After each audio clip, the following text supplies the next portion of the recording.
ఇందులో యేసుకు మహిమ తెచ్చేది కానీ, యేసు అనే మాట కానీ, ఇందులో ఎట్లా దీన్ని క్రైస్తవ పాటగా చూడాలి? ఇదంతా భాషలోకి వెళ్ళి ఆ భాషలోనే ప్రభును స్తుతించే అద్భుతం మాట.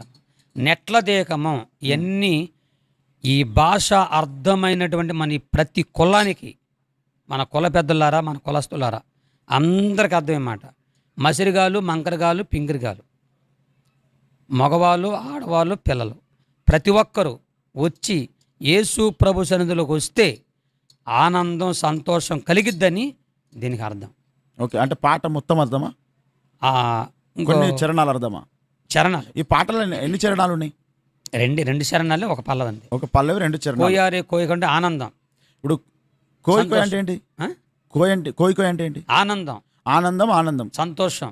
ఆనందించండి, సంతోషించండి. సంతోషించండి. ఓకే. కోయారే కోయ్